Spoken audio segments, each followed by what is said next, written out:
going to talk about, we'll find something, but we think we're going to listen, think about, contemplate, so we can sow these seeds in our mind, because everything we listen to stays in the mind, which is very helpful. So that we can take it as advice to help us develop our potential.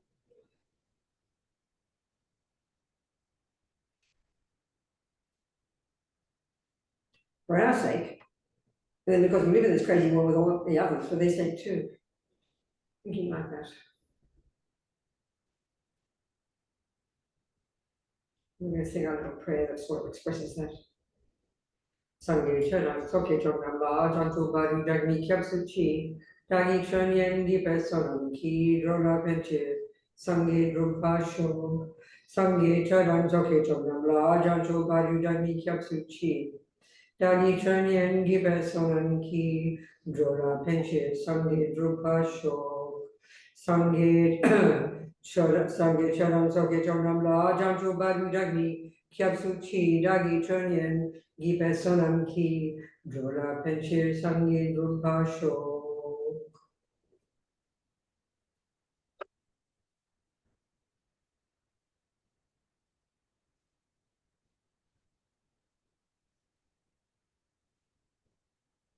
So the job of being a Buddhist is to work on your mind. That's it. You could argue that's the essence of being a Buddhist. It might surprise us.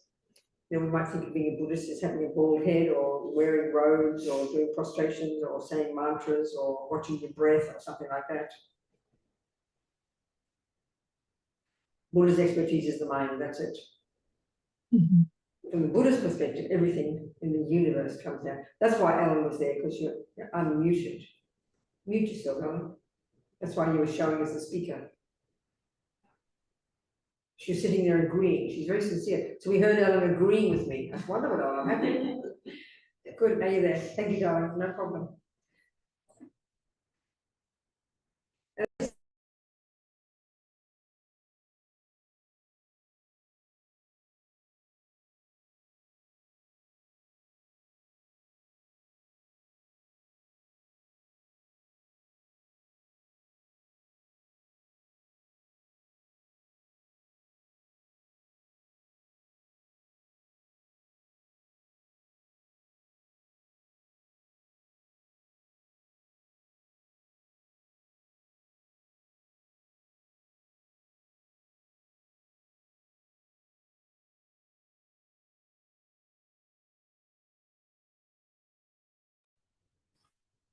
So, you know, in our world, we think we're only the body.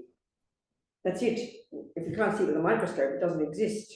Of course, there are lots of people looking into this. I always quote, I remember when I was working on Lama Zopa Rinpoche's book about death, and I read this book by, I mention this often, an American medical journalist, a very funny fellow actually, his expertise was death. He said that people, when they discovered that his main thing was death, they always wondered why he wasn't depressed, because he was very funny, he wasn't depressed at all. He was a very nice man. Anyway, he was looking into the whole business of giving organs, you know, people giving people organs. And so he was discussing all the problems and obstacles and difficulties now, certainly in the United States medical profession, because of now confusion about really, not so much certainty any longer about exactly what consciousness is, when is death, you know. I mean, one simple example, he talked about it, is this whole business of, I'll come to the point why I brought this up, this business of coming back to life, considered kind of a joke almost, but there's so many stories all over the world. People are definitely considered brain dead, they're brain dead, ready for the body bag, ready for the coffin, but they come back to life. So it's sort of in the too hard basket for us because it confuses us. Remember, he had a whole chapter, this man, in this book, he had a whole chapter on people who, during their operations, during their procedures, have these vivid experiences of observing what was going on while they were unconscious. This does not fit with our medical views, you know, it doesn't fit. And mostly they were taken as like a joke. But in other words, he joked himself about this particular woman who had to have such a radical procedure that from their point of view, there was absolute certainty there could be no awareness, no consciousness, which, as he said, she kind of gave the most vivid description of exactly what the doctor said, what they did, during this procedure. So this we can't. This does not. The materialist medical profession that says the mind is the brain, this does not fit. You know, we can't work it out, which I think is excellent. It's forcing us to look at our assumptions and what life is, what existence is, what consciousness is. And this is my point now. One doctor he quoted in the book, who's in this business, said he can now say with certainty that consciousness is not a function of the brain. He said, I don't know what it is, but this I can say. So I think this is brilliant. We're being forced to question our assumptions about what, consciousness, awareness. So from the Buddhist perspective, the word mind and the word consciousness are completely synonymous. They're used in different contexts, but they refer to the same thing. In the West, when we say consciousness, we sort of tend to think of it as a bit more fancy. There's no difference in the words here. Mind, which of course we mean the brain in the West, in the modern scientific view, but for the Buddha, mind and consciousness are the same, and that by definition, they are not physical. So then we say, well, that's just a religious idea. People can think that if they like, but how do you prove it? Well, very simple. If you take this technique that these genius Indians invented, as the Dalai Lama says, more than 3,000 years ago, these amazing Indians, they're the ones who first investigated the nature of self. They're the ones who cultivated this incredible psychological skill called single point of concentration, and a skill to enable us to get to this much subtler level of our consciousness, which doesn't depend upon the brain. That's there. All the evidence for this is there for countless people over the experiences of the last 3,000 years, showing it's all there, available to anybody who wants to practice it. So the Buddhist view is fundamental. This idea the mind is not the brain. We sometimes even say, well, who cares in a way? Well, from the bigger picture point of view, it's crucial to take this as a view, because the Buddha's key point is, of course, reincarnation. And that's sort of many Buddhists don't care, but it's totally fundamental to the entire Buddhist worldview. This view that consciousness is not the brain, and it doesn't come from mother, father. It's not a function of the brain. It depends upon, for its existence at a grosser level of the brain, that you can't argue. It is not itself the brain, or indeed a function of the brain. And it's not the handiwork of your mother and father, and it's not the handiwork of a creator. These are crucial points in Buddhism. So of course, initially you can't prove it, or just like you can't prove E equals MC squared when you first hear it either. The techniques are all there, the methodology is there. It's up to us, to work with it. But all the Buddhist teachings, all of the Buddhist worldview, they're all based on this. And if we can prove that this is not true, then the whole of Buddhism as a worldview, the whole of Buddhism as a system, as a body of knowledge, would collapse into a heap of incoherent nonsense. So not everybody likes the big view. I just happen to like, not that I have the big view, but I like a big view. I like the big picture. But the key thing, let's look at the experiential implications at this point, because that's the key thing I'm trying to get you here. Why is it interesting to us? Why is it relevant to us to have a view that your mind doesn't come from your parents and your mind doesn't come from a creator? Why is that? How is that relevant? How is that useful to us? Well, it's hugely useful. Because if we look at our lives and look how we feel, most of us haven't studied science, but it's so totally part of our worldview that it's just integrated there, and we pick it up as we go along, that your mother made you. Your mind is the brain, you are only the physical. You track yourself back to mummy, daddy, grandpa, and the monkeys. It just goes without saying, even if you don't study it, we just pick it up, it's part of our culture. And we just take it as a given, we take it as a truth. So what comes from that then, of course, because we start to look at problems in our lives, we can all see when we have problems, our instinct, the instinct of ego, is to find someone to blame, to find something out there to point the finger to. Well, I'm this way because he said this to me. I'm this way because my mother did that to me. I'm this way because my brain is this way. And I got my brain from my mother and my father, or my mum always seems to get the blame, not the father. You know, so it fits with the way ego works, which is to see the causes out there. We desperate ego, we can say desperately wants to find a cause apart from here. We don't like to look here. And that's what we have to look at and see. Very strong instinct in us, I think. So the Buddha's view is exactly the opposite. Exactly the direct opposite. The main causes of who we are, not only who we are, but what we experience, how we're seen by others, what happens to us, the main causes are in the mind. Not just how we perceive things, but in this continuity of mental moments that traps itself back in this life and then before this life to a continuity of this same series of mental moments. It's got its own continuity. So it's not just an intellectual, interesting concept, it's got massive experiential implication. This is where the view of karma comes in. This view of karma, this shorthand for really the law of cause and effect, of internal causes. We all agree with cause and effect. We're good at that in our world. You learn botany, you learn all the causes and effects of weeds and flowers. You learn all the scientific views we have, they're all related to good systems of cause and effect. You do this, you get that. We're good at it, we're brilliant at it. But the Buddhist deal is, it includes even the long term, the external, but his key one is it comes from the internal. It's the mind. It's what we think and do every millisecond.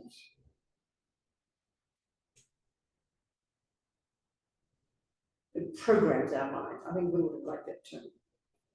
He uses the analogy of seeds and fruit.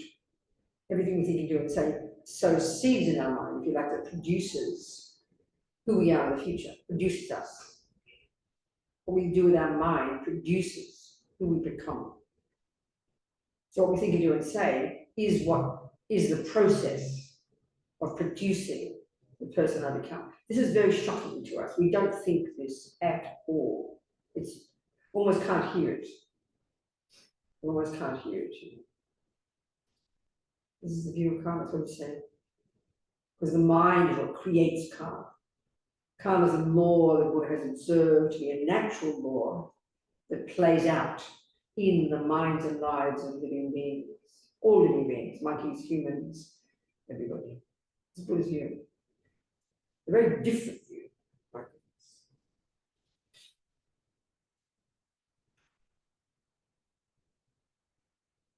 So why is this helpful experientially?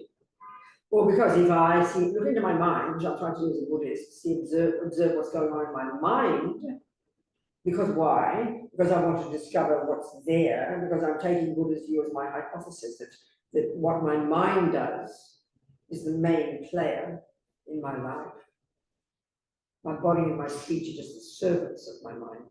What other people do are external and real, but they're kind of secondary. They're merely catalysts. They're merely events that trigger something in me. So our main concern is ourself, our mind, what goes on in the mind, and then what we've put into our mind in the past, what seeds we planted in this mind of ours, that are ripening minute by minute as me and my experiences. The seed and fruit analogy is a great one. Even from the point of view of, when we have a view that my mother made me, my father made me, my mind is the brain, it's the genes, the chemicals of DNA, people's behavior, the external world, they are the main players, they are the main cause. When we go to our therapist, we look into the past to see what people did to me, what my body did, what happened to me, to find the causes of why I am how I feel now. That's when we look there.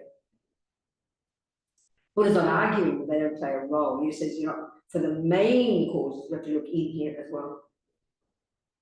Simple idea, but very difficult, because it's so instinctively opposite to what we seem to do automatically.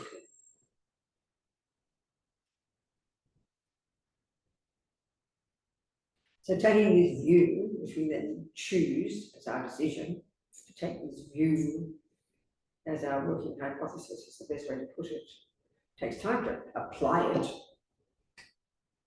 Because the instinctive feeling is, how dare you do that to me? I don't deserve it. I didn't ask to get born. It's not my fault. These are very easily accessible thoughts that arise in us automatically.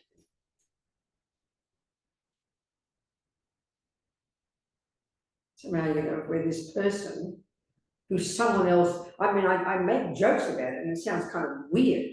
But the more, so for myself, taking this view, this Buddhist view as my view, the one I'm trying to work with, the more I hear about this idea that a creator made me, or my mummy and daddy are the main cause, I just find it the wackiest thing I've ever heard. It's just so strange. It's too weird. Whereas we think it's all I mean, if we have great faith in a creator, it's an incredible view, completely different view, completely different energy. And everything you do, it's imbued with that view. And it can be very marvelous view because then you have faith and devotion, and at least you live a decent life because you want to do God's will, nothing wrong. But the materialist world, I can't quite see how that encourages us to take responsibility.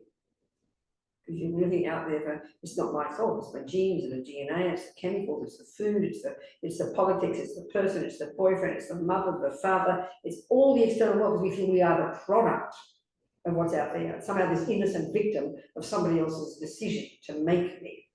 You don't think of it like that, but it's like that. So I'm going to put it this way, using the Buddhist way, the instinctive ego is to get off the hook. The idea that I am first responsible is very hard for us.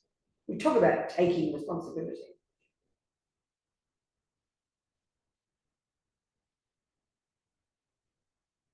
So that totally fits with the Buddhist view. It takes time to see it. It's so opposite to what we sort of take for granted. So when the Buddhist analysis of the mind, how it works, you know, we know, if we've heard all these teachings before, probably 1,000 times, some of us. Certainly I've said it 1,000 times, I'll hear it 1,000 times. Is that, you know, we look into our mind and we can divide all the contents of our mind, thousands of thoughts and feelings and emotions that are floating along every second. We can divide them very simply into even just two categories. The main things we have to look at are all the unhappy, negative, neurotic, delusional, disturbing, distressing, unhappy states of mind. Attachment, emotional hunger, aversion, anger, depression, jealousy. We know these words intimately. So the Buddha is saying these are the, if you like, the voices of ego. Something critical, something to make us feel guilty. We try to identify them. The other ones, of course, are suffering. The other one, and one of the key functions of all these unhappy states of mind that causes us to suffer, that are painful in their nature, are painful, and this takes time, is that one of their functions is that their presence in our mind distorts the way we experience life. We can kind of see that. You see a person who's very angry, a kid shouting and yelling. You can hear from the words that are coming out of their mouth that they're ridiculously exaggerating what their little sister does into them. Like it's like making, as our mothers would say, you make a mountain out of a molehill. It's a really interesting, wonderful statement. That's what exactly anger, for example, does. It makes the ugly thing much worse. And we actually can see that. We know that, but it's painful. When we do look at it, we think, well, that's naturally, that's anger. But this is the key point that Buddha is pointing out. When we start to identify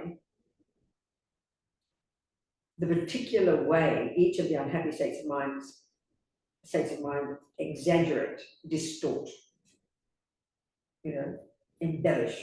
That's the key thing. We can begin to see that aspect, that function of these particular states of mind when we're really on track with the Buddhist analysis of why we suffer, and indeed how to lessen suffering. So the way Buddhism talks about the mind, now in general, when we go to a therapist, we talk Western psychology, we sort of talk in very general, experiential terms, we have these very broad kind of labels for, say, mental problems, you know.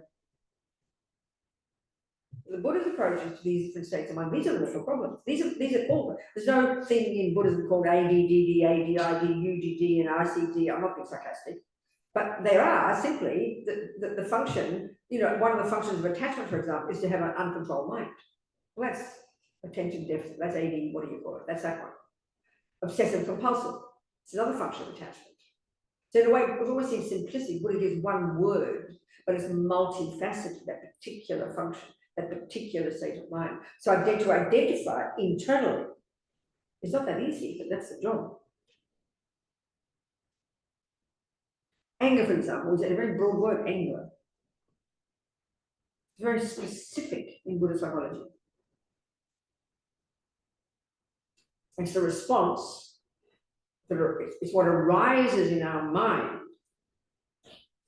when attachment, which is so subtle, which is there all the time, this emotional hunger, this assumption almost to get what I want every second, that's attachment. The most broad way of saying it. Aversion or anger is the response when it doesn't get what it wants. So that's not a way we talk. You sort of see it. You see a child, how dare, you know, I want that, and they burst into tears because they don't get the right thing. We can see that they get angry because they didn't get what they wanted. But it seems sort of cruel to talk this way, like selfish. It seems embarrassing. You mean I get angry because I don't get what I want? It seems like too simple. But analyze it. Analyze it. Of course it is. Look at it. We say it. Look at it. She doesn't know what she wants and she bursts into tears. It sounds cruel, but surely you can see it's true. And that can even come, then we go with this anger that's justified, like you see suffering in the world, you're allowed, you should be angry. So then we have to analyze what this anger means. That's where it gets more subtle. Finding fault is not necessarily anger. Saying, you know, if you see a person, you know, kick the dog, it's not anger to say they kick the dog. That's called truth. That's not fun. That's pointing out someone's fault. It's true. You kicked the dog. That's a fact. That's not anger. That's a fact. But we mix it with anger. How dare you kick the dog? So we assume if you give up anger, they didn't kick the dog. Oh well, it's just a view. They didn't really kick the dog up. We throw the baby out of the bathwater. So if you say there's a war in Ukraine, that's a fact, not anger. If you say there's, you know, problems in the Middle East between the Palestinians and the Israelis, that's not anger, that's a fact. But because we have a certain assumption of which team we go for, I'm not being sarcastic, then when you see the other team do that thing, then it is a fact that they did that, but anger exaggerates it, and it becomes and it's an emotional exaggeration of that thing. How dare you kick my dog? You are evil. That's an exaggeration, a distortion of the fact that she kicked the dog. So we don't chuck the baby out the bathwater when you give up anger, because this key one that Buddha is saying is, and this takes time to see, that these emotional responses distort, exaggerate, embellish the facts.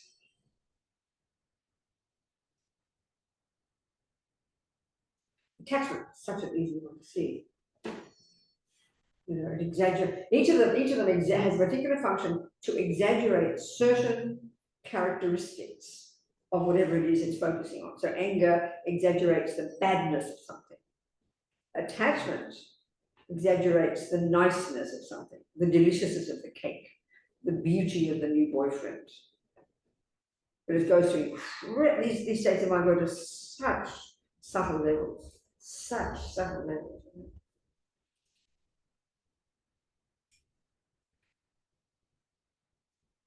So these states of mind, which are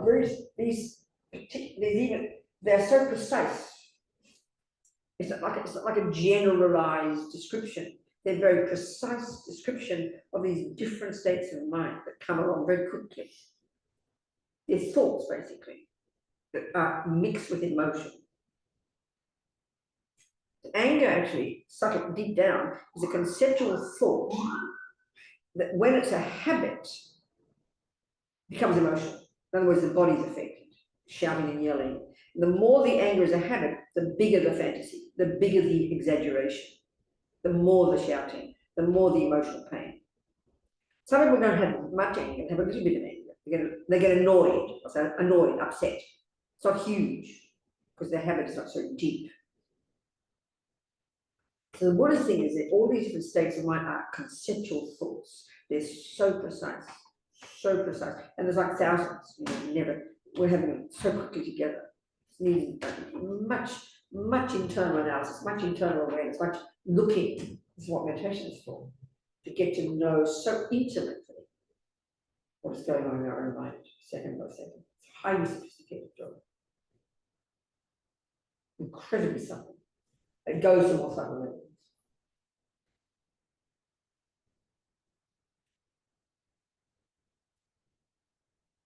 Because the body and the mind are intimately, inextricably connected. But different levels of mind, and here we're talking certainly the emotional levels. They're conceptual thoughts, but we only notice them when they hit the body, when we have a physical experience. We're not aware of our mind until then, and that's usually when it's too late. We only know we're angry when we're shaking. We only know we're angry when the words are coming out of the mouth, because we don't pay attention to the mind. This is very true. And in our culture, we leave it till then to get to the therapist. That's a bit like, I always joke, but it's true. It's like going to your mechanic, your car mechanic, when your wheels have already fallen off. It's a little bit late, We'd had preventative methods, they would never fall off. So we have preventive methods, which is what Buddha's giving us. We will never lose control. That's not really kidding, that's deadly serious. We don't think that way. We always wait till, what do I do? I'm about to kill my husband. It's a bit late to ask, because the wheel's already fallen off. Too late. Damage control is the best you can do. That's why in a practical sense, forget the long-term realizations that Buddha talks about, just simple level. Learning to have some kind of daily meditation that enables us to pay attention. And we bring that to bear in our daily life. So while we're still driving the car, walking and talking, whereas usually we totally focus on that, here we're also aware of what's happening here. That's the skill we have to cultivate. That's the skill. And to identify. And then not just identify it, and then to do the work of changing it, because there's conceptual stories.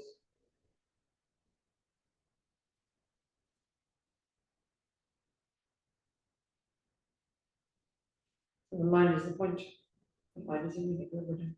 And in this long-term view of karma, the entire universe is produced by the countless lifetimes of minds thinking and doing and saying things. It doesn't sound so abstract, it sounds hilarious to say that. It all fits the Buddhist worldview, completely explains it. It's all there.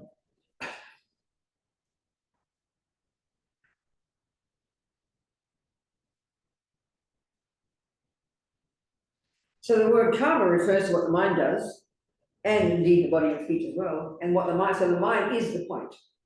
And then even what we do with our mind produces what the body and speech do. There's a certainty of the mind. So it all comes down to the mind every time. That's the key point of Buddhism. And it is the hardest job we'll ever do, quite frankly. So difficult.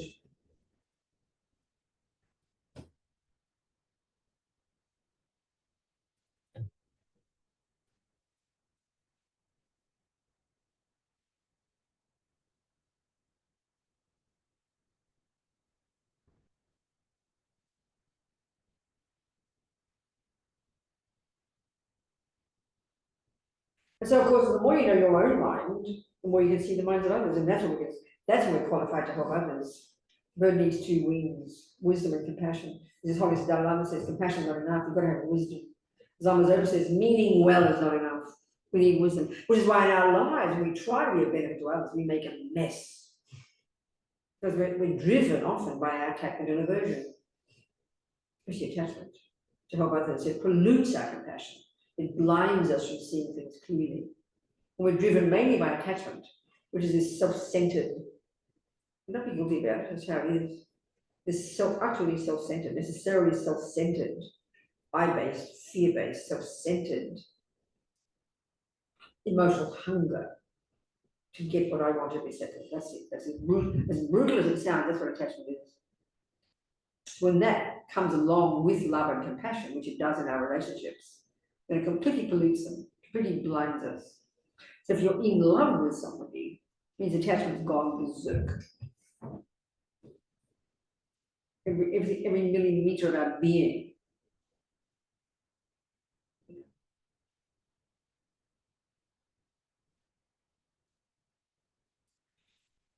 Driven by this getting what I want.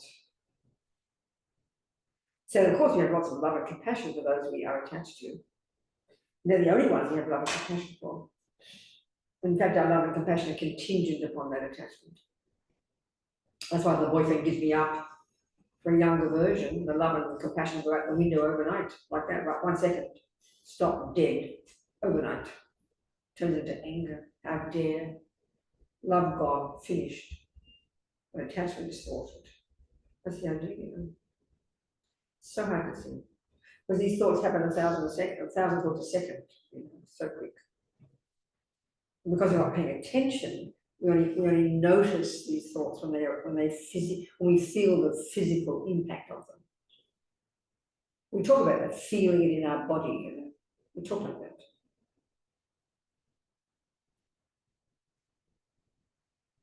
So we're going to eventually go beyond the body, literally beyond the body, to get to hear our mind. Beyond the body, it's so subtle. Beneath the body. And of course that's absurd in the materialist view because there's no such thing. There's something more than the body. We don't possess such a thing.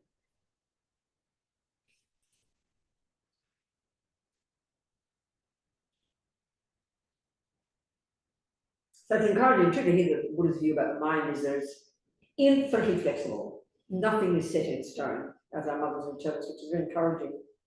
But the tragedy of the unhappy states of mind is one of their key functions is to be very fixated, very rigid, very concrete, very absolute. So we're overwhelmed by attachment, overwhelmed by depression, overwhelmed by anger. It feels like utterly this is who I am. This is absolutely, and we literally lose our minds because we believe this is me. I mean, look at the torture and suffering when people get depressed and kill themselves. Because I'm evil. You can't bear the pain. We see no good whatsoever. Can't see any good because the delusions dominate completely. When you're so full of anger with someone else, you can see nothing but ugliness. Which is why people harm each other. And we have it just the same when it comes to ourselves. Self-loathing, can't see anything good. And the tragedy is, because these are so habitual, their views are horrible, ugly, absolute, concrete. Because they blind us from seeing anything else. We think this is the truth. This is the absolute truth. Absolute, set in stone. That's what makes things so suffering. So we can have a millimeter of space to know there's more there than just that view of anger. More there than what anger can see, more there than what depression can see. But when in the midst of it, we can't see it, and that's what makes life so suffering. That's why again, practicing. That's why when in the midst of some angry, hurt, painful experience that's dominating your mind, a tiny part of your wisdom is saying, it's okay, Robina. There's more there. There's more to it than that. It's not just that. It's not just that. There's more to it. Keeps us sane.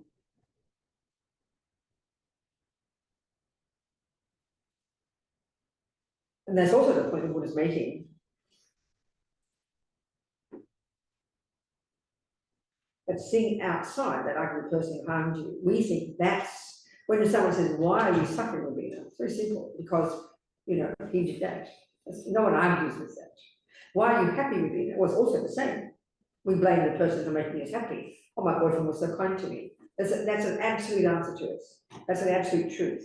I am happy because he was kind to me. I am angry because he was unkind to me. We don't argue with those answers.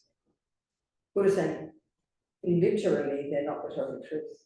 In fact, he's saying, and this is too shocking, those events, the kind action, which is a true action, he was kind, or the ugly action, and everybody saw it, he did harm me, so they're valid assessments. That was a kind action, and that was an ugly action. They do play a role, but as far as we're concerned, they play the main role, which is why attachment clings and holds on to the beautiful person because we believe that person is causing me happiness. And I want to be happy, and the happy feelings are amazing. So I've got to keep having that person. It's natural. But it's terrifying, sort of losing that person. Because we really believe my internal pleasure comes from that external person. Buddha is saying, technically, no, it doesn't. Because pleasure is mental, not physical. It can't come to the outside. That pleasure you experience comes from the cake. It's very hard to see this. That's why if you're interested in Buddhism, you have to study it to see technically what it means. It seems evident to any one of us who likes a certain kind of cake, and you put the cake in the mouth, you can't argue that it definitely does trigger a happy feeling. Fact. It's a fact. Everyone can say that. And so you can say easily the cake made me happy. That's, convenient. But technically, being precise, no, the cake was a catalyst. Merely a catalyst. The meeting in your tongue and the cake, if you like. The cake was merely a catalyst for triggering in your mind a potential to have a happy feeling. So in fact, the long term, this sounds very hilarious, this long-term view, the long-term view in Buddha's view, which is where it's expressed in karma, if you're taking the view, view seriously, the Buddha would say that positive actions of body, speech, and mind are the causes of happy feelings. And negative actions of body, speech, and mind are the cause of unhappy feelings. That's a clear statement from the Buddha. But when we hear it, we assume it means the happy feeling now. No. What that action I do now, a positive action based on kindness of giving a person, some money because they're poor, let's say, that's an action I did, motivated by kindness, that drops a seed in my mind, that will stay there. Will stay there. And then eventually ripen, but not now, not this week, not next month, maybe two lifetimes. That's very weird for us. That doesn't make sense to us. But this is the view of karma.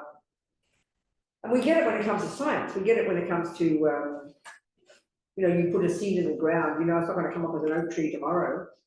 We need to nourish it for many years and it'll slowly grow and come. We understand that idea. We don't apply that when it comes to our own self and our own happy experiences. So basically, analyzing, that point. There you have a mind, and due to past karma, you've got lots of positive seeds from doing positive actions. They drop seeds in your little bank vault, your mind, put it like that. So you've got lots of seeds from past virtuous actions, which are waiting for the external condition called chocolate cake. Honestly, it's like this. To trigger one of them. It's like the chocolate cake's like your ATM, you put it in the ATM and out comes the money. The money's in there, the virtue is in there, those seeds are in there, but it needs an external condition to trigger them. So you eat the cake, and that cake is indeed sweet, is indeed having a function, but it's acting merely as a catalyst to trigger the ripening of a past virtuous seed as that moment of pleasure. That moment of pleasure, which seems directly to come from the cake, doesn't. It's not just meant to be intellectual, it's kind of fascinating. In other words, it's a bit like you put the water on the seed in the ground, and the water is not the main cause of the seed growing. The sunshine isn't the main cause of the seed growing. The earth isn't the main cause of the seed growing. The main cause of the seed is the main cause of the fruit, is the seed.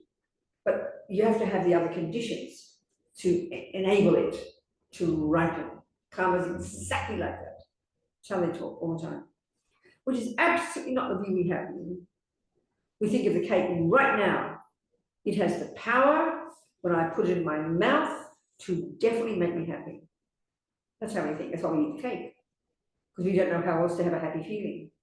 So you've got to get the cake. You've got to get the object. You've got to get the boyfriend. You've got to hear the nice words. You've got to have the pleasant physical experience. That's literally how we live our lives. The Buddha says it's totally misconception. And this attachment that drives it. And also we can prove easily that it's not true. We can prove easily that the cake is not the main cause of a happy feeling. Because if it were, this is not meant to be stupid, this is logic.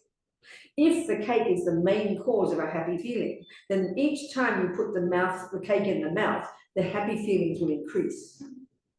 We know scientifically from our own experience that is not true. The first moment, the cake in the mouth, yeah, triggers a pleasant feeling. But from the second mouthful onwards, the pleasant feelings decrease. And what eventually happens is it turns into unpleasant feelings. And if you're not careful, you'll vomit. We actually know that. It's not meant to be sarcastic. It's not meant to be miserable. It's not meant to make us feel guilty. It's literally the truth. But attachment can't stand to think about it because we don't know how else to have pleasant feelings. Say it like that. We say it that way. In other words, the Buddha is saying you can't get happy. Attachment is impossible to be satisfied. It's a bottomless pit. It's very depressing to hear this. Buddha says attachment effectively is the main cause of our suffering, but it sounds so cruel because attachment appears to us to be the main cause of our happiness. When you're in love with somebody, the pleasure that is triggered is undeniable. So it seems so cruel to say that attachment is the cause of suffering. It's like terribly unfair. Look at the analysis, and they get the learning from it.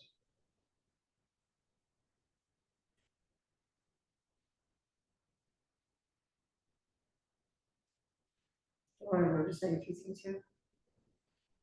Anybody got any questions? Any questions? Yes. Yeah, I have a question. Yes.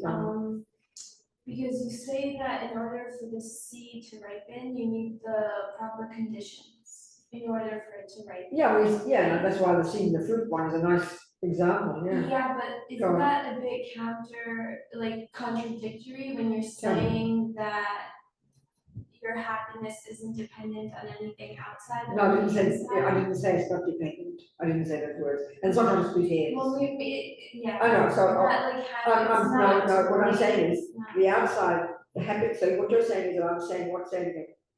Well, exactly the words that you thought you said then. So maybe just this whole concept of how outside conditions. Yes, outside things like the cake. Yeah, they don't create my happiness. So what I'm saying is the Buddha's saying that the cake is not the main cause. They're the words, they're the accurate words. The main cause of the happy feeling that is triggered when I put it in my mouth. It doesn't say the cake doesn't play a role. It's like saying the water you put on your, on the ground. You know the water's not the main.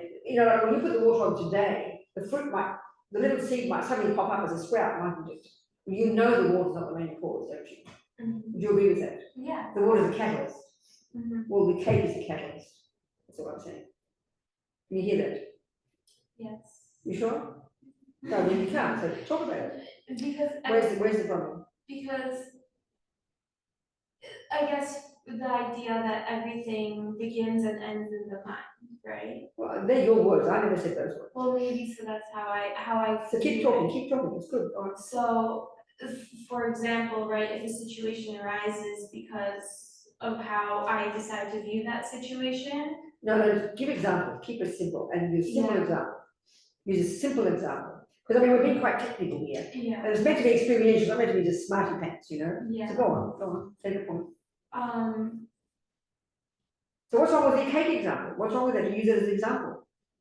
You say it's contradictory to say that the cake, what are you saying is the contradiction? No, what I'm saying is that the happiness is inside, it's not. Happy feeling, a feeling called happiness, we know those, don't we? Yes. That's mental, that's in your mind. That's mental, right, that's mental. And it's a true feeling, and it can happen. You eat the cake and it's a very delicious cake, it triggers a pleasant feeling, would you agree? Yes. Okay, so where's your question? What's the question? Put it that way, what's your question? Can I trigger a happy feeling without there being cake? That's a completely different question, and it's a brilliant question. That's the point eventually, the Buddha's saying. That's the point. That eventually, right now, because we're so dominated by our bodies, we can't imagine there's any other way. We know in our daily lives that if we have no experiences of our senses, even for one day, we go mad. Because we are so addicted to our physical experiences. Do you agree with that? Yeah. So the Buddha said we've got mental consciousness. They talk about when you develop single-pointed concentration. First of all, you get the mind gets more subdued, it's an enormous joy is generated. Mainly at the first level is sensory, but eventually, as you get more subtle in meditation, you begin to experience it at a subtle level, which is called mental, which has got nothing to do with the body. That's the pleasure and happiness that eventually, the Buddha says, our mind naturally will experience all the time. And that condition. Which condition? No, when you say, okay, well, if you get to a point where you're In your mind, experiencing more practicing it, subtle get to levels, a subtle level of your own mind. So I guess that means that you don't need the conditions. You don't need the external External. cake. You don't need the objects of the senses. Mhm. We're talking very specifically about the objects of the senses now, Mhm. which are the things that we think we need to have contact with in order to trigger pleasant feelings. You agree, don't you? Yeah, yes. That's the point, yeah. That's a good question. That's not what you were saying before. That's a brilliant question. That's the whole point. It's a bit, Buddha's sort of saying right now, having this body being dominated by our sensory experiences, and driven by attachment, the craving to only have pleasant feelings and the craving to be free of unpleasant feelings, then we're like donkeys, basically. So we don't even, we wake up in the morning and don't have anything to look at, nothing to hear, nothing to see, taste, or touch, or smell. We go mad, we go insane, because we're so addicted to believing the external world and contact with those things are necessary to trigger any experience at all in our mind. You see what I'm saying? Mm-hmm. Are we communicating now? Okay, good. So yeah, pleasure is mental, and as well as the sensory, and the object does trigger it. But the cake, the other point was the cake is not the main cause. That's not going to be splitting hairs, it's a very real way to put it. The cake isn't the main cause of the happy feeling, because of what we think. It seems to be that way, doesn't it? Can I say my point? Yeah. And it's clear that it's not true, because 5 pieces later, it is not pleasure that's triggering when you eat this piece, is it? Can I say you want to vomit? It's disgusting. It's turned into unpleasant feeling. Do you agree with that point? Yeah.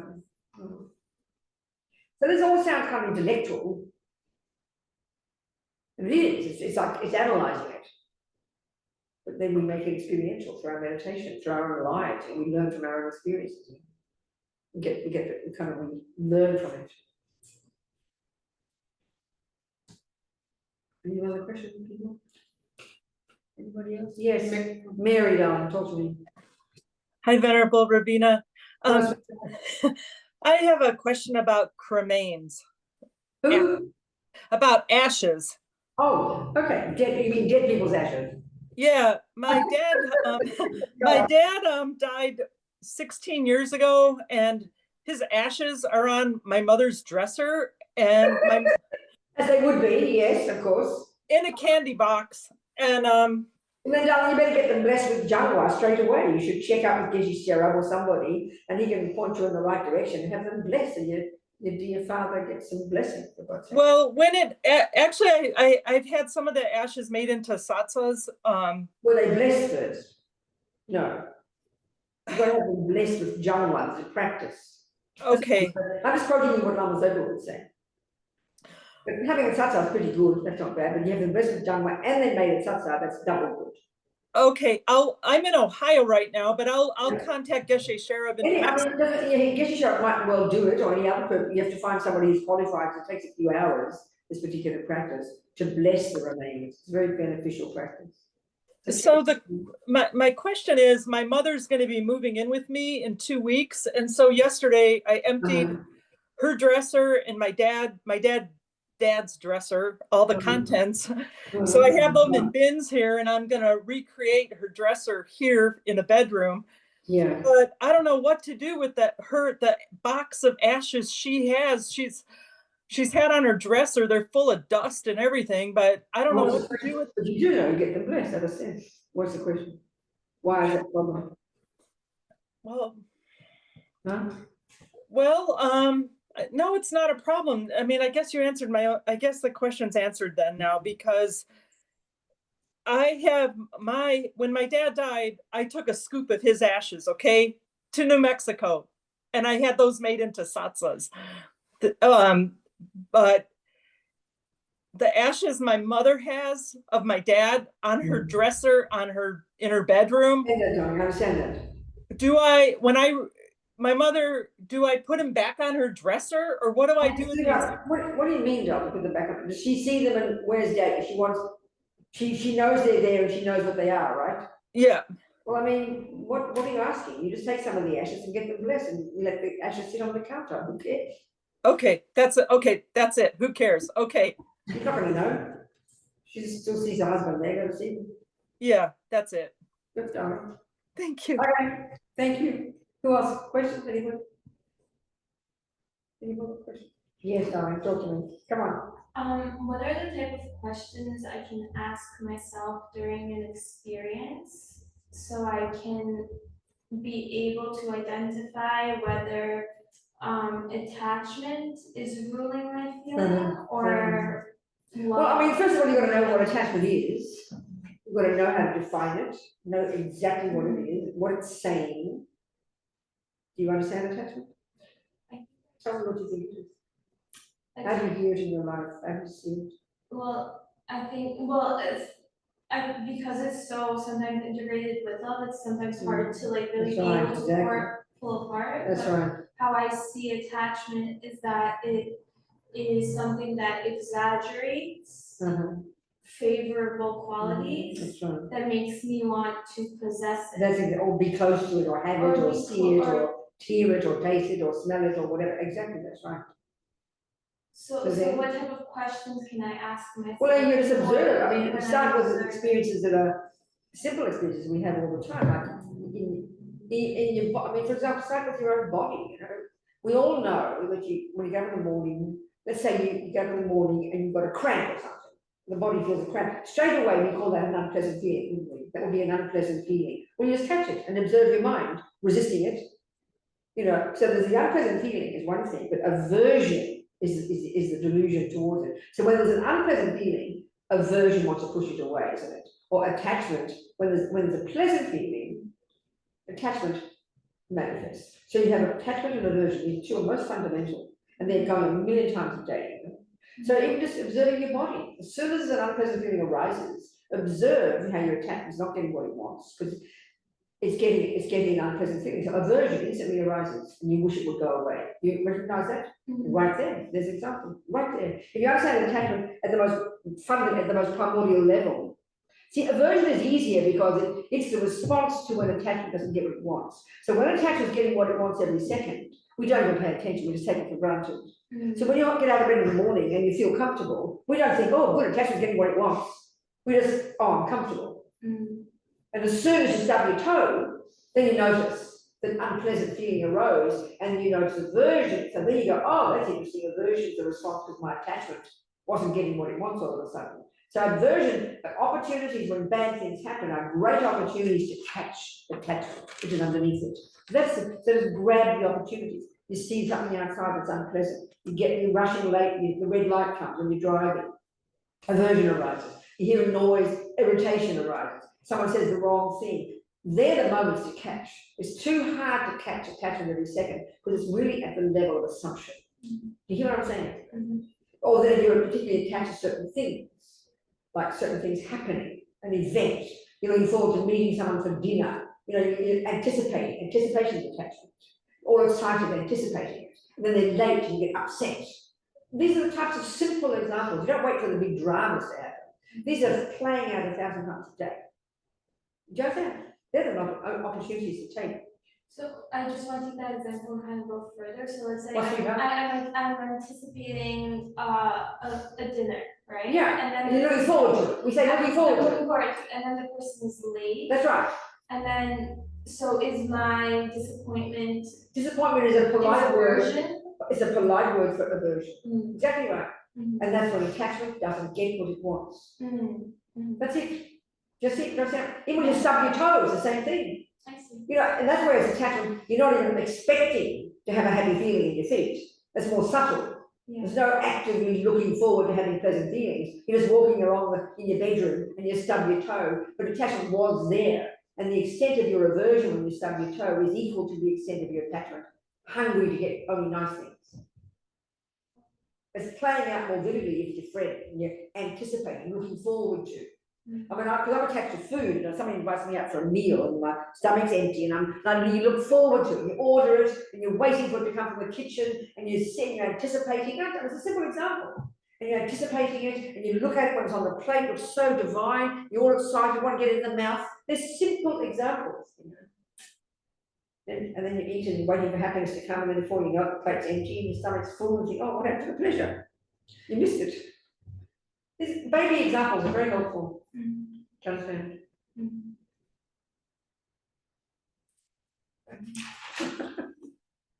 There's all sorts of approaches, you know.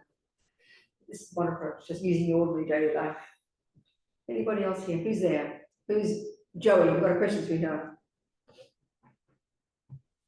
Yes. Hi, Venerable. I don't. Hello. You often say a saying, and I'm wondering if you could explain what you mean by it. And it is, you say it often, it's don't throw the baby out with the bath water. Don't Americans say that? Yes. Americans say that, Joe. Not really. Well, they're all nodding to me here, these Americans. Anyway, I'll tell you. Okay. It means, okay. It means you throw out too much. You know, and that's what our emotions are doing. So emotionally, you know, we hear that Buddha says anger's not cool. And then we think anger means, oh, my neighbor kicked my dog, I must be angry. So then if I stop being angry, I'm saying that, well, she didn't really kick the dog, or it doesn't matter if she kicked the dog. No, you're exaggerating, you threw out too much. You know, can you hear that or not? No, not a good example. I don't know, what's an example of throwing baby out of the bathwater? Give me an example in your life. We do use it. It means throwing out too much. It's quite a profound statement, really. Okay. Yeah, you say it often, and I thought many times, gosh, I wonder what she means by that, what her perspective is on that. But there's something precious there. Say it again. There's something precious there. And then the baby is precious. And then so we want to throw out what we don't need or what's not, but we need to be aware of what's valuable and precious, and don't throw out that as well. Right. Like, so give us an example of daily life, because I'm using it a different way then. Oh, okay. So give me an example of throwing the baby out the bathwater. It's a really good point. Thank you, Joe. Give us an example and you'd use it. My pleasure. I can't think of an example. That's strange. So I have too many books. What, darling? I have too many books.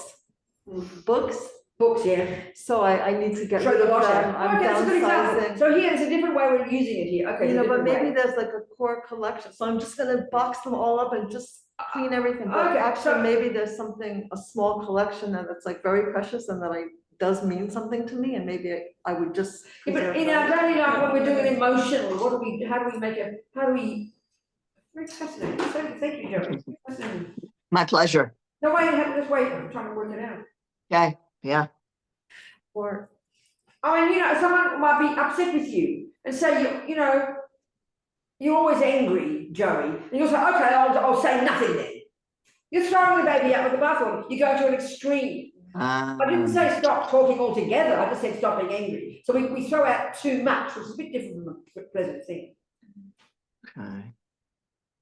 It's like going to extremes. Yeah, that's all. It's going to extremes. Going to extremes. Okay. Going to extremes is exactly the way to say it. Okay, I'm writing it down. Good. Okay. Good, darling. Who else is there? Thank you. Good, sweetheart. Any questions? Anyone? Oh. Any questions? Excuse me. Yes, Paula. Talk to me, darling. Can I say something? You may say something. Thank you. Is it a question or a statement? Both of them.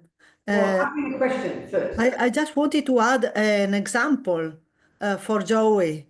For example, if my father is not very kind to me, it doesn't mean he's a monster. He has been unkind to me yesterday, for example, but this doesn't make him demon, a monster, In other words, a bad person. exaggerating our father's badness. She's throwing the baby out with the bath. It's a particular kind of weird way to put it, though, throwing the baby out with the bathwater. Exaggerating, yeah, it's an example of exaggerating, but throwing the baby out with the bathwater all the time doesn't sound like the best way to say it. No, it's a good point. Thank you, Marla. Okay. So, what else? What is that? 3. I can't see the clock. What's it saying? What's that saying? 20 to 3. Oh, I see it. Yeah, I see. So, are there any questions? Anybody? Any? Oh, okay, thank you. There we go. 2:36. Any points to bring up? Anything to discuss? Okay. Yes, Eileen, darling. Thank you. Well, may I ask just two questions in relation to what we're, Yeah, go on. that when we use the word ego, it's the mind, it's the same. No, not at all, not remotely. No, nothing to do with the mind. What are you talking about, ego? Well, but does the mind create the ego? What do you mean by ego then? It's a very loose, the trouble is a very loose used phrase in the West, coming from Mr. Freud, I think. Yes, The Greek word for I. I thought he would use the Greek word. He's scientists love to speak Greek, for God's sake. So he used the Greek word for I, ego, Yes. you know? So, I mean, what we all mean something different by it. It's just a convenient way to talk. The way to talk in the Buddhist view, ego just means it's a function of all the neurotic states of mind. That all together, if you run into attachment and anger and jealousy, they're all the voices of I. Literally, you could say the voices of I, big fat I, even with depression and loneliness and, you know, self-pity, it's still the voices of the big fat I. That's the way ego is used. Thank you. All right. And the second question, sometimes I feel like I have two minds. Like you read like, well, one mind is luminous, right, and clear, and where the happiness really is, and the rest is all the conceptual thoughts. So how do we approach that? Do you know what I'm saying? In other words, mind is your mind is the word we use to refer to our cognition. Right. Our capacity for cognition. We have sensory consciousness and we have mental consciousness. Here we're discussing mental consciousness, thoughts, feelings, emotions. That's mind. So then within that you have negative, neurotic, delusional, ridiculous states of mind, and you have positive, compassionate, kind states of mind. So where's the question from that? What's the next question after that? Well, you know, when you read, they say the mind is luminous like the sky. No, so that means when you, the nature, means when you have rid your mind of the neuroses, you will then discover the luminous, blissful, clear, blah, blah, blah, blah, blah character of your mind. That's all. So, you know, you can put it like this using analogies that, you know, water is pure and clear in its nature, right? Isn't it? Yes. But you could have a glass of water that's polluted, can't you? Well, the pollution is simply the analogy for the delusions. So the delusions are real. There is real attachment and real anger and real jealousy. And this is why the analogy is good, because we then think, well, I am evil, I am no good, I am garbage. But the Buddha is telling us that no, the true nature of your mind, of that water, is never, ever taken away, no matter how much pollution in that glass. The pollution is never oneness with the purity of the water, and it can poison you, but you can remove the pollution. That's a good analogy for me. Water is always H2O, no matter, maybe you can have 90% pollution even, but the pollution is not in the same character as the H2O. That's encouraging. So delusions, no matter how they prevail, no matter how monstrous we are, no matter how evil the states of mind are, fundamentally they are not at our core. They can be removed. And this is why these teachings and just these ideas are so encouraging, Because our problem with ego is we think they are who we really are. This is why we kill ourselves and harm and hate everybody, because they are evil. He is evil in his core. There's no such concept in Buddhism. Mind fundamentally, when it's rid of the rubbish, is its true, that's its true nature. And that can never be taken away from the mind. Put it like that. Does that make sense? Yes. The way to talk. Thank you. Yes. And yes. should encourage us, you know? Because the tragedy with ego is we think, I am bad, I am evil, I am no good. We think that, even the way we talk with respect, even in Christian teaching, talk about people who are fundamentally evil. Buddha would never say that, not possible. Delusions are prevailing. You can look at people on the planet who kill millions and blah, blah, blah, all these typical examples of naughty people, you know. That, yes, they did those actions, yes, they're real, but their mind has got the potential to be clear and pure. That can never be taken away from them, because mind is, as long as there is a thing called water, as long as there is a thing called H2O, as long as that exists, no matter how much pollution, with enough cleverness, we can identify and extract the pollution. That's the example. Do you understand my point? Thank you. Yes, thank you so much. That's it. Which should be encouraging, you know.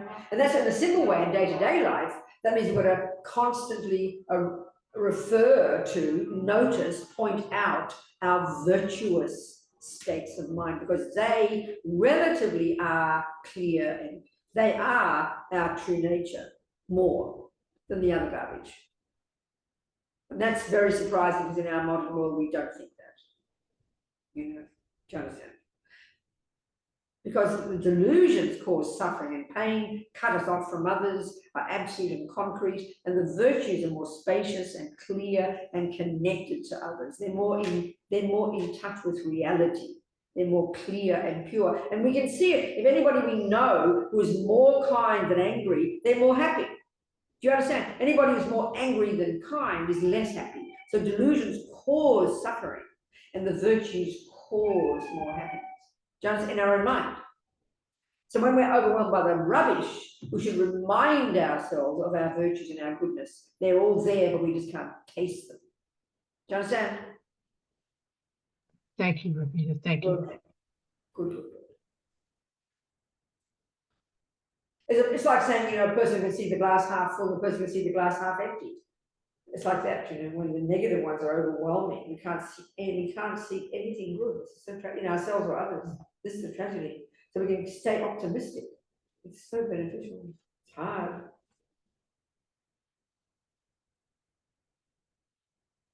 What else do you want? Something else? That's very helpful. You're thinking, analyzing, contemplating it. That was my question. Go. How do you decipher between Bit overthinking? louder, sweetheart. How do you decipher between overthinking and analyzing? Okay.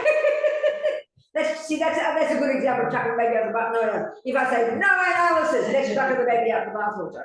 Well, I mean, yeah, overthinking is if you say, you know, it's like that's what I think that's what OCD would be. OCD is you're never satisfied, isn't it? Oh, what's OCD? What West calls that? What's that one? What's it called? Obsessive. Oh, obsessive, yeah. Overthinking is OCD. Listen, 1 + 1 is 2. You sure 1 + 1? No, 1 + 1 is 2, 1 plus. Really, you sure? No. You're over. I mean, analyze it, get to a conclusion, and shut up. You know? I mean, so analysis. Sometimes when it comes to meditation and Buddhist practice, people kind of go, you know, oh, you just got to meditate. Analysis is no good. He's throwing the baby out. That's throwing the baby out the bathwater. You got at different times to apply different things. You know, sometimes you just have to focus. Sometimes you have to do the analysis. You have to know when to apply. You know, because the real one of analysis, you work something out, you analyze, you check that angle, you go, there it is, I saw that, I heard that, and then you just leave it there and you try to have a taste of it. That's when you kind of get a taste of it, not beat it to death. You know, and we have a tendency to all do that because we've got these very bright and clever brains. We never stop. You know. Because we have no control over our thoughts. So we all end up overthinking things. No, all the other points are very simple. When we think about thinking about things, we don't think of it as a very coherent activity. We think of it as just berserk thoughts. And our thoughts naturally are berserk. But when you start to think about music or math, you can't just think, F and B and A and sharp and this and that. You have to be coherent in your thinking. So analysis is clear thinking. You think the theories through, then you play the piano. But we tend to think we go around in circles, you know, that's not coherent thinking, that's useless, that's not analysis, that's just demented thoughts. Do you understand? There's got to be reasonable thinking, clear, coherent thinking. And then we all know that when it comes to science and music and cooking, you know. When it comes to our emotions, it's quite hard. Do you understand? So someone will tell us to shut up. That's the best way sometimes. Or if you look at the danger, because we're so clever in our culture, is we leave it at the thinking level. We leave it at the thinking level. I mean, okay, it's a bit like in a very clever mind. I know Lama Yeshe, my first teacher, he'd always, you know, he wouldn't encourage anybody, at the time, wouldn't encourage people to do much so-called study, philosophical study. Because he says, I'm shocked when you start, say, learning Tibetan and becoming more theoretical, you become very clever, but you forget to practice it. So it's a bit like you're very clever with musical theory, but you forget to play the piano. Or you're very clever with, you know, with recipes for cakes, but you forget to make the cake. Theory is good only insofar as you make the cake. If not, you just live in your head. It's ridiculous. And that's the big danger here.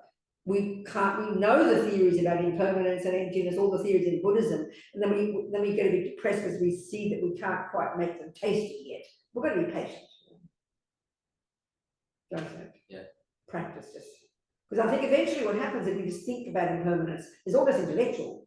But if you do it every day, slowly, that thinking every day, it becomes, before you know it, suddenly becomes experiential. You suddenly get the taste. So we'll be patient. We have to be patient, you know. Have to be patient. But we can hear, we all know every time we hear it, you go to some teachings, and you hear it for the 19th time, and suddenly the penny drops, because you need it at the 19th time, you know. Yeah. So you have to have a balance between theory and practice.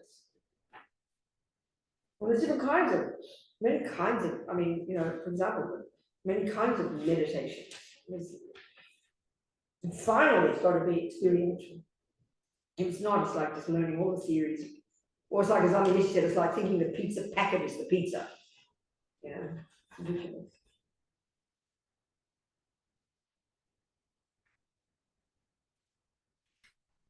What else?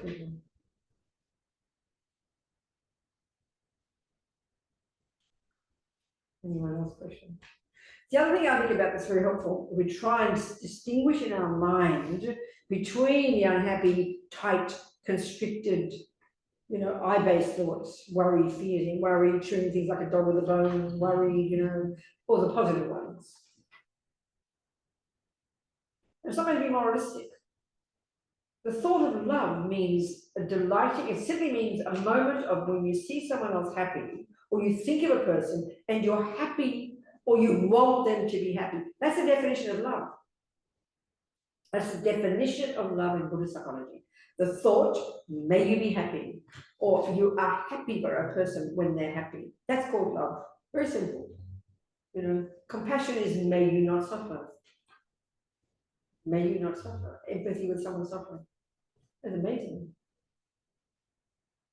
And the other thing that's so interesting, we tend to think when we have compassion for people suffering, that that's why we suffer. Totally mistaken. This is a very fascinating point. We've got to really look at this carefully.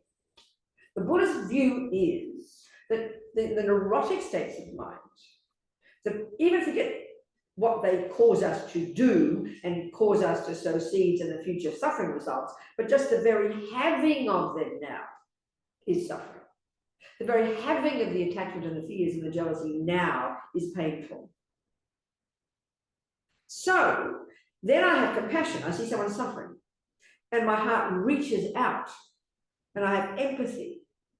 And that's incredible. But then we assume that's now why I suffer. When I see other people suffering, I suffer. No, compassion, a virtue cannot cause suffering. What's labeled a virtuous state of mind cannot cause suffering. So then why do I suffer when I see other people suffering? Because I have attachment that's a junkie that only wants to have nice experiences. So the moment my attachment doesn't get a nice experience, it sees the dog being kicked. So that, from the negative side, that arises my anger, that arises my aversion. That is why I suffer. So that's why you have bodhisattvas who've gone beyond attachment and aversion.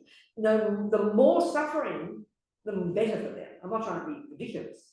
They never suffer in the face of other suffering. That just increases their compassion, increases their enthusiasm to never give up helping. This is a hugely important point.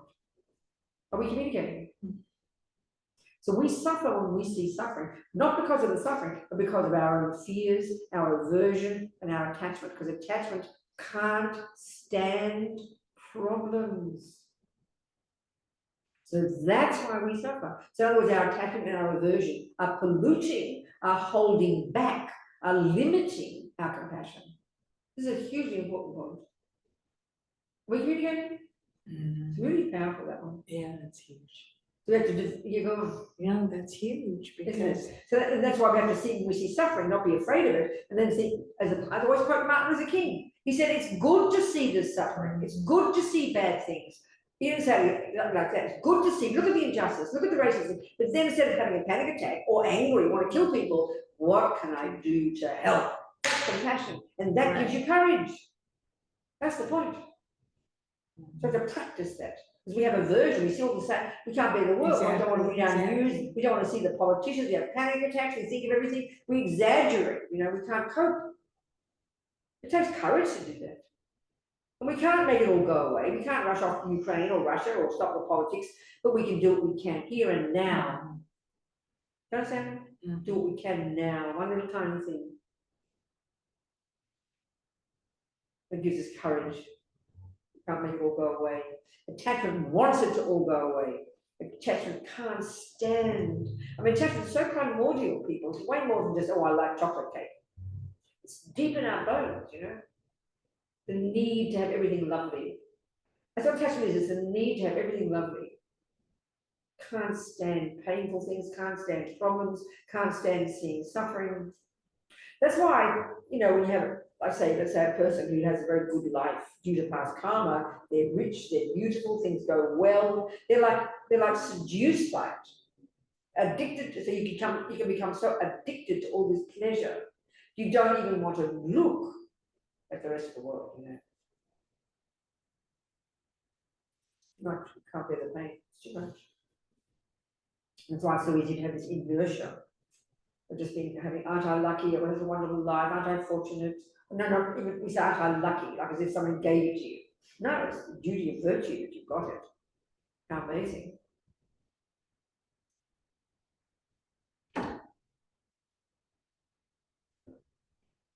so when we point out our virtue, like when to focus on the virtuous states of mind. Yeah, kindness, love, I want others to be happy, having compassion.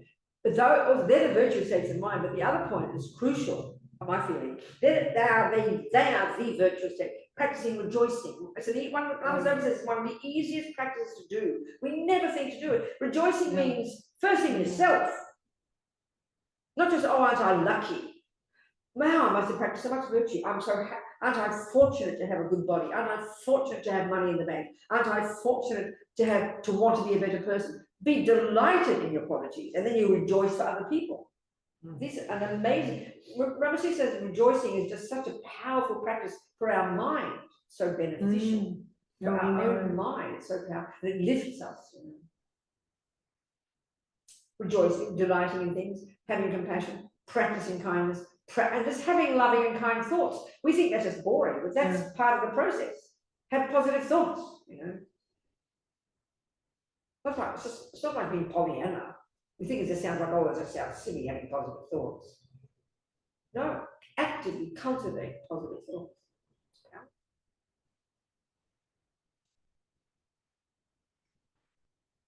But the other one too, of course, if we have the Buddhist view, one of the things that really informs the strength of our compassion is understanding karma. Buddhists would say that. It's when you realize why we all suffer. They say the bodhisattvas have such compassion for all of us, not because we're suffering and being harmed by others, but because we don't understand cause and effect, because we don't understand karma, because we all assume life is good luck and bad luck. We don't ever have any sense that we have played a role in our lives. We don't have any feeling that we created the cause for happiness and that we created the cause for this suffering. When you have that view of karma and that informs our own lives, then we can have incredible compassion for others. We all think the happiness comes from somewhere else, and we all think the suffering comes from somewhere else. And that just perpetuates more suffering. When we have when we understand karma, every sentient being creates their own reality, then when you see all this, see both the victims and the harmer, they say the bodhisattvas have even more compassion for the harmer, because of this terrible suffering that they are creating for themselves. I remember one time Lama Zopa was describing what I thought he was doing was he looked like horrified when he was describing some suffering of some creatures being harmed. He was looking like on his face is horror, and I realized he wasn't horrified at the suffering of the creatures being harmed. He was horrified at the karmic result, as if he could see it clearly, of the people doing the harm. Are you seeing my point, people? This is a very hard one to see. We don't have that view naturally. I mean, I remember a friend of mine, Andre, I always quote this. I work with him in prisons, and he's in North Carolina. His son was murdered in a bar, and he works with young men in prison. And he's interviewed on the television that night, for the television news in locally, Raleigh, North Carolina. And he was asked, how do you feel about the suffering? And how do you feel about the person who killed your son? It was a young man, same age as his son. He is almost in tears, and he said, how could I not have compassion for him?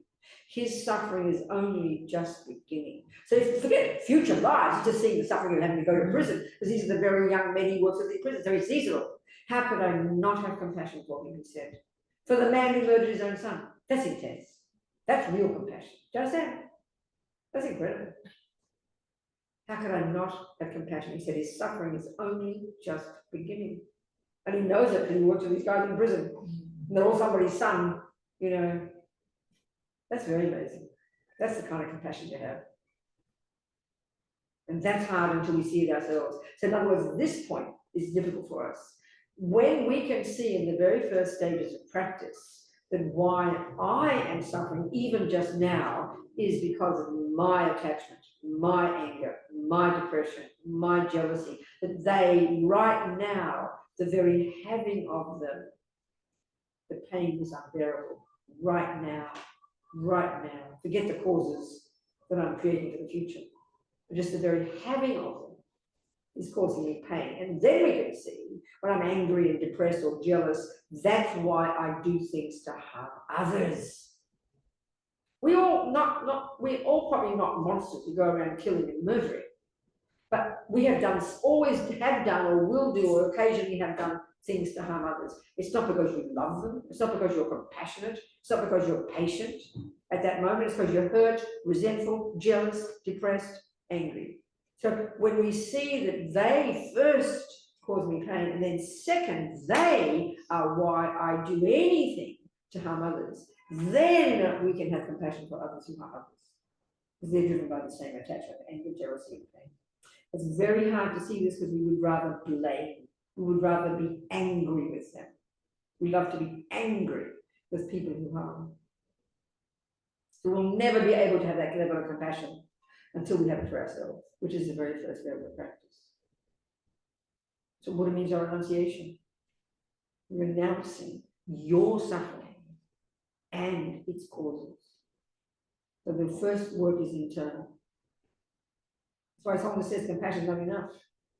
But have wisdom, and this is the wisdom work. Meaning well is not enough. Got to understand our mind, understand karma. That's the basis of genuine compassion. And that's the construction of the Lama Rim. The path is laid out like that. You know, first you take care of yourself, then you take care of others.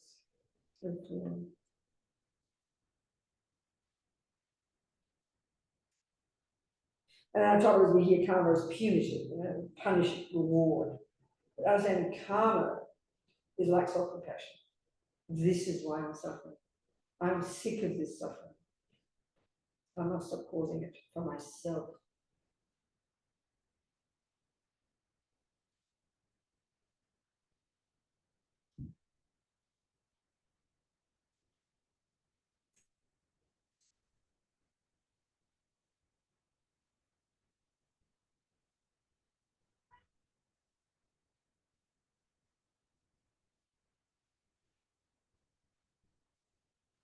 So I don't know, why don't we just for 2 or 3 minutes just sit there and do a mini Mahamudra session. We just observe our mind.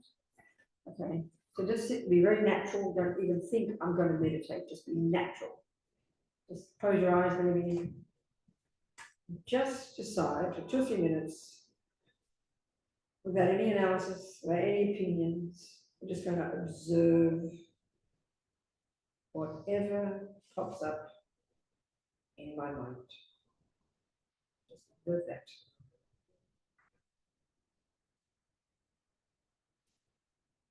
Let everything come, let everything go.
Stay focused on spacing up. Stay alert. Otherwise, don't sink into the thinking and disappear. Stay alert, stay sharp.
Okay, so we just be happy that we've done here, it's 90 minutes in here, trying to see our minds, hear these things, apply them, be delighted we're moving forward step by step, you know, making progress every second. Be happy with that, be delighted with that. One step at a time on our path. Be delighted for ourselves and others. And make a passion grow and grow in the heart's will. Jamchob semchob rinpoche, ma ke panam ke gyuchi, ke panyam pa me payam, gom ne gom du, All right, people, thank you so much. Thank you, people on Zoom. See you next time. And see some of you in Italy very soon. I'm going tomorrow. I'm going to France for a week, and then I'll be in Italy. First week in November, isn't it? Yeah. Oh, 3 weeks I'll be in Italy. 1 week in France, 3 weeks in Italy. Then I'm going to Courtin for a week, Australia for a week, and then back again. Okay.